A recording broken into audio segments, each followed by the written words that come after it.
ليلي تشك كم زنبرا أليكس دما مزيو حزوا كخيد كم زدلي تناجرو نيرو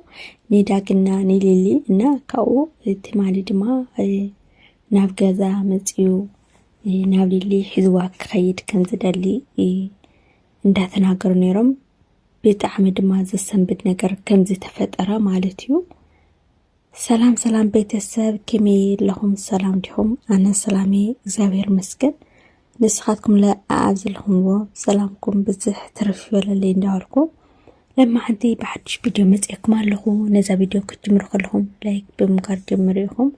حدش تنسهم كنتم ما سبسكرايب نداكوركم بيتسب كنوا كلكم فتو مالتيو بيتسب زخون كنتم ما لايك شير نداكوركم أبراتاتعني سلا التبراتاتعني بدعمي يزمسكن إغزاوير أملاخ يخبر اللي مالتيو ቤተሰብ ዘይኮንኩም ላይክ እንዳቆርኩም ሰብስክራይብ እንዳቆርኩም ቤተሰብ ኩኑ አይخفلنيو ማለትዩ መልካምነት ጽባህ ንጎን ወዓልትኩም ከፍለኩም እና አባራተቱኒ ፍለኩም ይደሊ ማለትዩ እንባር ለማንትለ በዛዕባ ሊልና አሌክስ ይዘልኩም ጽያዝልኹ ማለትዩ ሊልና አሌክስ ከምቱ ንሪኦም ነበርና ሰላም አይኖርን ያውን እሽተን ናይ ግጭት ነገር ኔራ እና አይተሰማማኝ ነሮም እስልማ በሰንኪ ወይኒ አብ መንቆም በመታይ ምስ ወይኒ ብልገውሮ ነበረ حركات ዩ ናብዝ ደረጃ ክበጽሕ ኸይል መጀመሪያ እኮ ያው ብናይ ባዕሎም ንእሽተን በዛ መስተዲያ ምናምን ሰትያሊሊ በአያት ጀሚራ ካው ግን አመንቆ ወይኒ መጽያ ወይኒ ብልመጽህ ድማ أليكس مسويني بالجورة نورا حركات كسمع معه أي كلام ليلد ما دستنيا كتكون أي خالة مالتيو إن بزوح نجر تفترني ركم تريون وركم معرة مسويني مسحاب مس أليكس مسحاب تفترني رو مالتيو وين دما كهيوتكم كوزي إلى بزح معلتن تنجانيرا يو حزوكا يو زوز أتمثل مالت أليكس وين كهيوتكم كوزي بموالا بتعمي ومالت دستنيا يكونن سلمتي دستنيا ليكونا أنا ندو علي أو حتى ملكتي يزلخ بيتسب أيتردني مالتيو بقى أنا وصيني نسا يو ساتهم كجاج سلالي دليو ليدلت بسنكاون كون سلاليدلت يمثلني قديفات الخدات مالتيو أليكس كين بتعمي تباسج بتعمي تراديد مالتيو زنا دد مخنيات كردنا يكالن مالتيو وي فأردي لو خوينو ويستايون دي مالت هيوت كبتي نده تربشة بتي نده تبصص هيوت كاسل خالق سبك تحسبي تخليني خا كمي غير خا خاسل خالق سب تحسب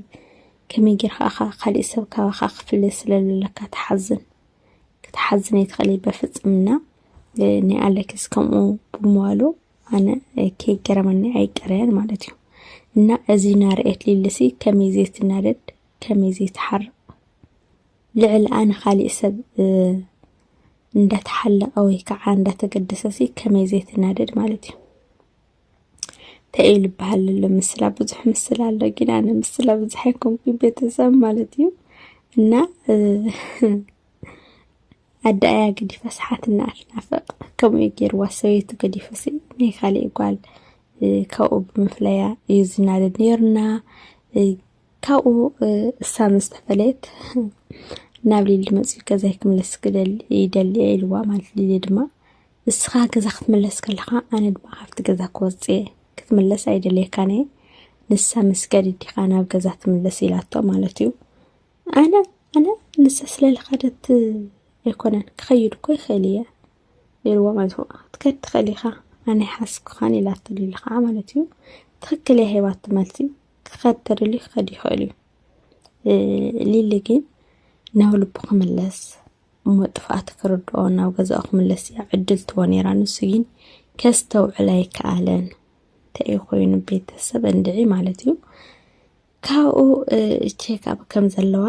ናብ ገዛ ድማ መጽእ ወስዳ ከም ዝደልውን ተናገር ነይሩ አነ ክትመጽ አይደለ ከኔ ባለክ ከዲ ላቶ ነይራ ማለት እዩ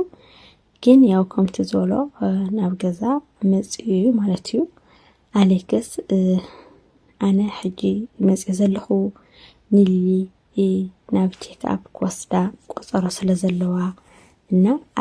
አትክልቲ ነገር ለሒዘላ መጽ ያለኹ አትክልቲ ብጣዕሚ አትፈቲ እና ብጣዕሚ ልጠቅማ ነገር እዩ ነቲ ቆልዓውን ልጠቅም ነገር እዩ ኢሉ ማለት እዩ ሕዚ ድዩ ልጠቅም እንኳን ተረዲእዎ ቤተሰብ መጀመርያ ክሓስብ ነይርዎ ማለት እዩ ሕዚ ብዙሕ ክንደይ መዓልቲ ገይረሎ እሳ ወይ ከዓ ኢድኒው ኣግርኒው ክትገዝእ ትኽእል እያ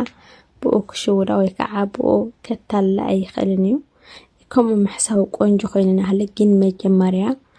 ክሓስብ ነይርዎ የልብል ቤተሰብ ማለት እዩ እና ሊሉውን ደስተኛ ይኾነትን ማለት እዩ ታኽትገበር መጽኻ ኢላቶ ከይትመጽእ ምሽለካ ነይረት ማለት ታኽትገበርስ መጽኻ ገዛይ ክመጽእ ኣይክእልን ቆስደኪ ቆፀሮ ስለ ዘለኪ ቆስደኪ መጽ ያለኹ ኢልዋ ማለት እዩ ባዕለይ ክኸደ ይኽእል ዲ ኣነ ክኸደ ይኽእል ሕዚ ዲኻ ኣስታዊስካዮ ረሲዑ ክየድኺ ባዕለይ ክኢል ወስደኪ ነይረ ቀደም ረሲዑ የዚኹንኩሲ ትጥዑይና ሃለኻ እማ ኣብወት ወስደኒ ነይርኻ ግን ሕጂ ካሊ ኣሌክስ ኢኻ ኮይንኻ ዘለኻ ብጣዕሚ ኢኻ ተቐየርካ ኣነ ንፈልጠካ ሰብ ከምዚ ይኾንኩ ልብኻሲ ምሳይ የለን ያላቶ ማለት እዩ ሪኢኹም ዶ መልሲ ማለት እዩ ትጥዑይ ሰብ እንዳሃለኻ ኣብወት ወስደኒ ነይርኻ ሕጂ ግን እስኻ ክትወስደኒ ኣይትኽእልንኻ ያላቶ ማለት እዩ ብጣዕሚ እዩ ለሚንዋ በቃ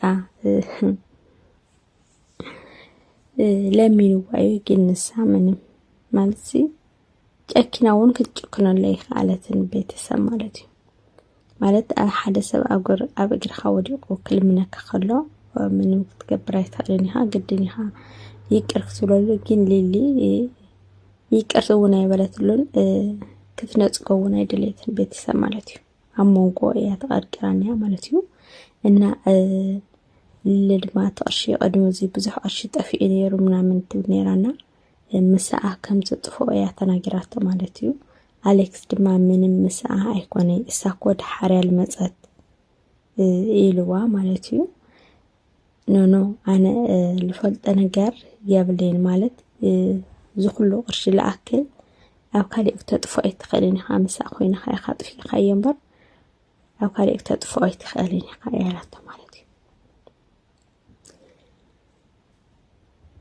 ኣነ ኣበይ ከም ዘጥፋኽዎ ቀሲሉ ክርድአክ እዩ ክነግረኪ ኣይትቸኩሊ ንምንታይ ትሕየሊ ንምንታይ ክትሕየሊ ቤተሰብ በቃ ሓይሊዎ እና ህልክ ከም ዘለዎም እውን ይናገረሎ ቤተሰብ ኣብ ሓዳር ኣብ ፍቕሪ ህልክሲ ክንደይ ናይ ጉድኣት